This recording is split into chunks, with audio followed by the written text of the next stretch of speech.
ಒಂದು ಡಿಸಿಷನ್ ಅನ್ನು ತಗೊಳ್ಳೋದಕ್ಕೆ ನಾವು ಸರ್ಕಾರಕ್ಕೆ ಪ್ರಸ್ತಾವನೆಯನ್ನ ಕಾಲೇಜು ಶಿಕ್ಷಣ ಇಲಾಖೆಯಿಂದ ಕೊಡ್ತೀವಿ.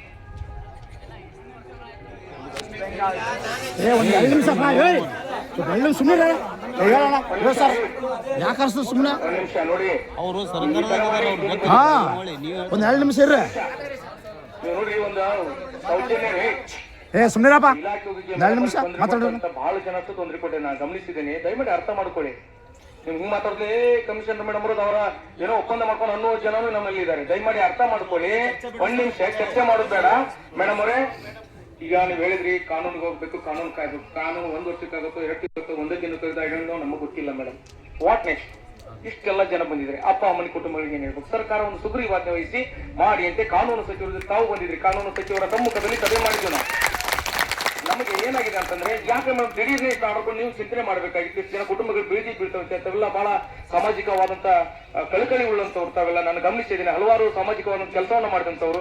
ಇಷ್ಟು ಜನಕ್ಕೆ ನೀವು ರಕ್ಷಣೆ ಮಾಡೋರು ಒಂದು ಇಮಿಡಿಯೇಟ್ಲಿ ನೀವು ಈ ಅಂಗವಿಕಲರಿಗೆ ದಿಢೀರ್ನೆ ಮೇಲೆ 30% ಆದವರು ಕೆಳಗಿದೆ ಮೇಲ್ ಬಂದಿದ್ರೆ 90% ಆದವರು ಕೆಳಗೆ ಬಂದಿದ್ರೆ ಇದಕ್ಕೆಲ್ಲಿ ಕಾನೂನು ಅನ್ವಯ ಆಗುತ್ತೆ ಮೇಡಮ್? ಪ್ಲೀಸ್ ಹೇಳಿ ಮೇಡಮ್. ಸ್ವಲ್ಪ ಇರ್ರಪ್ಪ. ಸಾರೇ ಮಾತಾಡ್ತಾರೆ, ನೀವು ಯಾರು ಮಾತಾಡ್ಬೇಡ್ರಿ. ಅತ್ತೆ ಮಾತಾಡ್ತಾನೆ ಎಲ್ಲರಿಗೂ ಗದ್ದಲಾಗ್ಬಿಡ್ತಾನೆ, ಹೋಗ್ಬಿಡ್ತಾರೆ ನಾವು ಮಾತಾಡ್ತಾರೆ. ಮಾಡ್ತಾರೆ.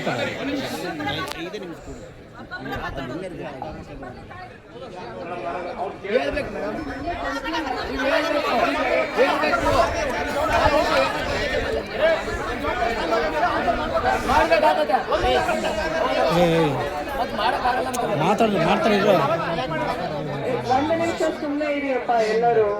1 ನಿಮಿಷ ಕೇಳ್ರಿ, ಮಾತಾಡ್ಬೇಡಿ. ನೀವೇನೇ ಮಾತಾಡ್ತಾ ಇದ್ರೆ ಹೇಗೆ? ಈಗ ಮೊನ್ನೆ ನಡೆದ ಕೌನ್ಸಿಲಿಂಗ್ ನಲ್ಲಿ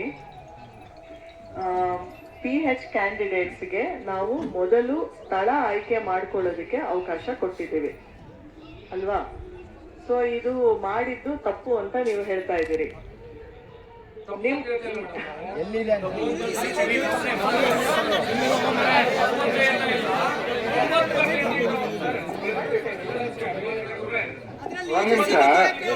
ಕೇಳ್ರಿ, ನೀವು ಒಬ್ಬರು ನಾಯಕರನ್ನ ಇಲ್ಲಿ ಆರಿಸ್ಕೊಳ್ಳಿ. ಅವ್ರು ಮಾತಾಡ್ತಾರೆ. ಸ್ವಲ್ಪ 2 ನಿಮಿಷ ಮಾತಾಡ್ಬೇಕಾದ್ರೆ ನೀವು ಸ್ವಲ್ಪ ಶಾಂತ ಇದ್ರೆ ಸಮಸ್ಯೆ ಅರ್ಥ ಆಗುತ್ತೆ.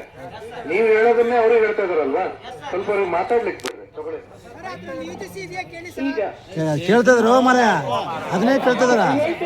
ಹೇಳ್ತೀನಿ ಕೇಳಿ. ಈಗ ನಾವು ಫಸ್ಟ್ ರೌಂಡ್ ನಲ್ಲಿ ಕೌನ್ಸಿಲಿಂಗ್ ಮಾಡೋದಕ್ಕೆ ಪಟ್ಟಿ ಬಿಡುಗಡೆ ಮಾಡಿದ್ದು 1:1 ಅಷ್ಟೇ. ಓಕೆ, ಸೊ 1:1 ಪಟ್ಟಿ ಬಿಡುಗಡೆ ಮಾಡಿದಂತ ಸಂದರ್ಭದಲ್ಲಿ ಆ ಲಿಸ್ಟ್ ನಲ್ಲಿ ಇರುವಂತಹ PH ಕ್ಯಾಂಡಿಡೇಟ್ಗೆ ಕೂಡ ಒಂದು ಸ್ಥಳ ಖಂಡಿತ ಸಿಗುತ್ತೆ. ಅವರ ಏನು it is as per merit only. So ಇವಾಗ ನಾವು ಅವರಿಗೆ ಕೊಟ್ಟಿರೋದು ಮೊದಲನೇ ಆದ್ಯತೆನಲ್ಲಿ ಸ್ಥಳ ಆಯ್ಕೆ ಮಾಡ್ಕೊಳ್ಳೋದಕ್ಕೆ ಅಷ್ಟೇ ಕೊಟ್ಟಿರೋದು. ನೀವು ಫೈನಲ್ ಆರ್ಡರ್ ನೋಡಿ. ಫೈನಲ್ ಆರ್ಡರ್ ನಲ್ಲಿ ನಾವು ಹೇಳಿದೀವಿ it is as per merit ಅಂತ.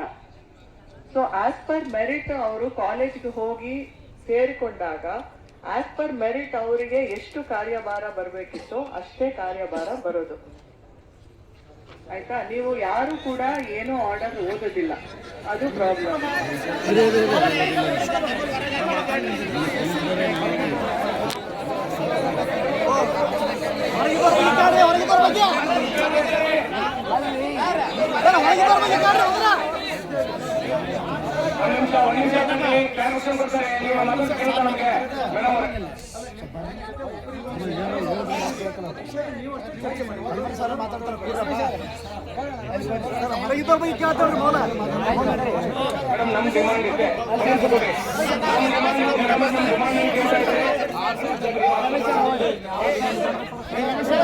ನಮ್ಮ ಬೇಡಿಕೆ ಅಂತ ಹೇಳ್ತಾ ಇದಾರೆ ಮೇಡಮ್. ಇದು ಹೊಸದಲ್ಲ ಬೇಡಿಕೆಗಳು, ಬೇಡಿಕೆ ನಿಮ್ಗೆಲ್ಲ ಗೊತ್ತಿದೆ.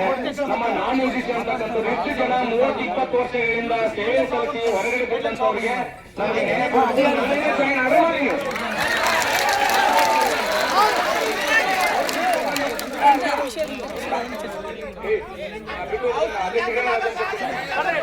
ಅದಕ್ಕೋಸ್ಕರನೇ ನಾನು ಮೇಡಮ್ ಅವ್ರಿಗೆ ಮನವಿ ಮಾಡ್ಕೋತೀನಿ. ಮೇಡಮ್ ಇವತ್ತು ಅಥವಾ ನಾಳೆ ಸೋಮವಾರ ಬೇಕಾದ್ರೆ ನೀವು ಆದೇಶ ಕೊಡ್ತೀವಿ. ಈ ಕಾನೂನು ಏನ್ ಮೇಲ್ಮನೆ ಸಲ್ಲಿಸಿರಲ್ಲ ಅದು ಬರೋದನ್ನ ಕ್ಲಿಯರ್ ಆಗುತ್ತೆ. ನಾನು ಈಗೇನ್ ಜಾಯ್ನಿಂಗ್ ಆರ್ಡರ್ ಕೊಟ್ಟಿರಲ್ಲ ಅದನ್ನ ಕ್ಯಾನ್ಸಲ್ ಮಾಡಿ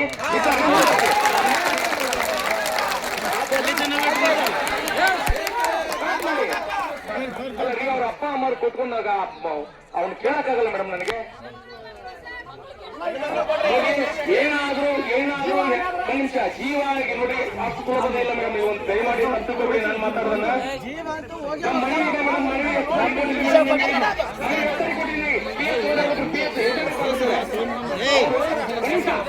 ಒಂದ್ ನಿಮಿಷ ಸುಮ್ಮನೆ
ಸರ್ ಕುತ್ಕೋರಿ,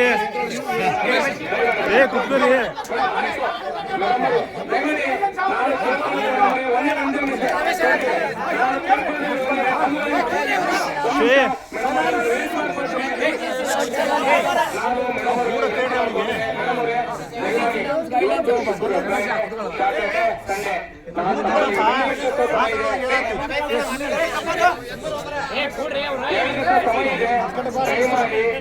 ನಾನು ಕೇಳ್ಬೋದಿತ್ತೆ, ನ್ಯಾಯಾಲಯದಲ್ಲಿ ತೀರ್ಪು ಬಂದ ತಕ್ಷಣ ಒಂದೇ ಥಿಂಕ್ ಮಾಡ್ಬೇಡಿ ಮೇಡಮ್, ಎರಡು ಕಡೆ ಬ್ಯಾಲೆನ್ಸ್ ಮಾಡಿ. ಒಂದ್ ನಿಮಿಷ, ಯಾಕೆ ನೀವು ನಾನ್ ಕ್ವಾಲಿಫೈಡ್ ರೀ ಒನ್ ಸೈಡ್ ಚಿಂತನೆ ಯಾಕೆ ಮಾಡಿದ್ರಿ? ನೀವೆಲ್ಲ ಸಾಮಾಜಿಕವಾಗಿ ಕಳಕಳಿ ಇಟ್ಕೊಂಡು ಬಂದಂತವ್ರು ನಾನು ಬೇಸರ ಆಯ್ತು. ಯಾಕಂದ್ರೆ ಬಹಳ ರಿಸ್ಪೆಕ್ಟ್ ಕೊಟ್ಟು ಮೇಡಮ್ ಅವ್ರಿಗೆ ಕೆಲಸ ಮಾಡಿದ್ದಾರೆ, ನನಗೆ ಗೊತ್ತು ಮೇಡಮ್ ಅವ್ರು ವೈಯಕ್ತಿಕವಾಗಿ ಒಳ್ಳೆ ಹೆಲ್ಪ್ ಮಾಡಿದ್ದಾರೆ. ಕೆಲವರು ನಮ್ಮವರು ಅವ್ರಿಗೆಲ್ಲ ದರ್ಪತರ ಮಾಡಿದ್ರೆ, ಕೆಲವರು ಅನಾಮಿಕರು ಗೊತ್ತಿದೆ ನನಗೆ. ದಯಮಾಡಿ ನಾನ್ ತಮ್ಮಲ್ಲಿ ವಿನಂತಿ ಮಾಡ್ಕೋತೇನೆ ಮೇಡಮ್, ಈ ಆದೇಶನ ಹಿಂಪಡೆದು ಈ ಕೋರ್ಟ್ ನ್ಯಾಯಾಲಯ ಒಂದ್ ಕಡೆ ಬರಲಿ, ಒಂದ್ ಕಡೆ ಬರಕ್ ನೀವು ಒಂದನ್ನೇ ಪಾಲಿಸಿದ್ರಿ, ಎರಡನೇದನ್ನೇ ಯಾಕೆ ಬರ್ತೀವಿ? ಕಾನೂನು ಸಚಿವರು ಪತ್ರ ಇದೆ ನನ್ನ ಕಡೆ, ಕಾನೂನು ಸಚಿವರು ಕೊಟ್ಟಂತ ಸಲಹೆನೇ ಯಾಕೆ ಪಡೆದಿಲ್ಲ ಉನ್ನತ ಶಿಕ್ಷಣ ಇಲಾಖೆ? ದಯಮಾಡಿ ಇನ್ನೊಮ್ಮೆ ಕುಂತು ಮತ್ತೊಮ್ಮೆ ಸುದೀರ್ಘವಾಗಿ ಚರ್ಚೆ ಮಾಡಿ ಈ ಸೇವೆಯನ್ನು ನೀವು ಮಾಡಿಕೊಟ್ಟಿರಲ್ಲ. ಇಲ್ಲ ಇಲ್ಲ ಸರ್, ದಯಮಾಡಿ ಸರ್ ಒಂದು ನಿಮಿಷ.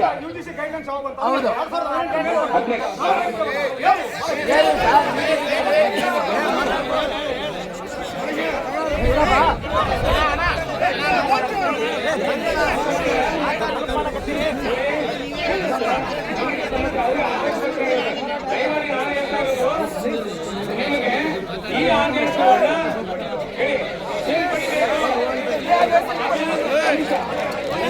ಆದೇಶವನ್ನು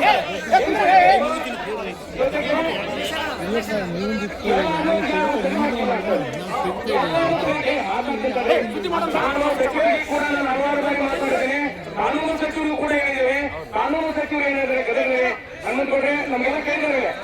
ಒಂದ್ ನಿಮಿಷ ದಯಮಾಡಿ ಕೂತ್ಕೊಳ್ಳಿ.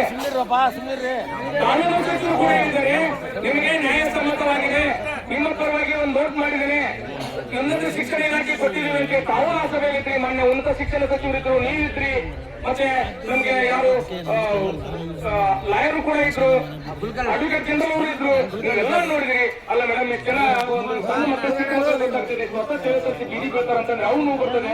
ಯಾಕ್ರಿ ಸರ್ಕಾರಕ್ಕೆ ಇಷ್ಟೊಂದು ಹೋಗಿ ಸರ್ಕಾರದ ಪ್ರಧಾನ ಕಾರ್ಯದರ್ಶಿ ಗಮನಕ್ಕೆ ಬಂದಿಲ್ಲ ಅಂತ ಹೇಳ್ತಾರೆ ಅವರು, ಸರ್ಕಾರದ ಉನ್ನತ ಶಿಕ್ಷಣ ಇಲಾಖೆ ಪ್ರಧಾನ ಕಾರ್ಯದರ್ಶಿಗಳು. ಹಾಗಾಗಿ ದಯಮಾಡಿ ತಮ್ಮಲ್ಲಿ ವಿನಂತಿ ಮಾಡ್ಕೊತೀವಿ ಮೇಡಮ್, ಆ ಆದೇಶವನ್ನು ಹಿಂಪಡಿ, ಎರಡು ಕಡೆ ನ್ಯಾಯಾಲಯ ಬರಲಿ, ತೀರ್ಪು ಬರೋರಿ ಇದನ್ನು ಮುಂದುವರಿಸಬೇಕು.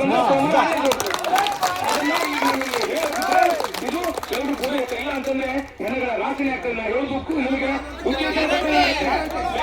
ಆಚಾರ ಮಾಡಬೇಡಿ, ಪರವಾಗಿ ಇದ್ದಾರೆ ಅಂತ ನಾನು ಭಾವಿಸಿದ್ದೇನೆ.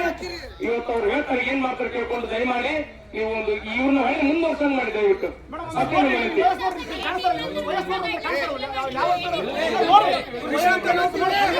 ವಿಷಯ ಗೊತ್ತಿದೆ, ಇವತ್ತೇ ವಿಷ ಕುಡಿತೀವಿ.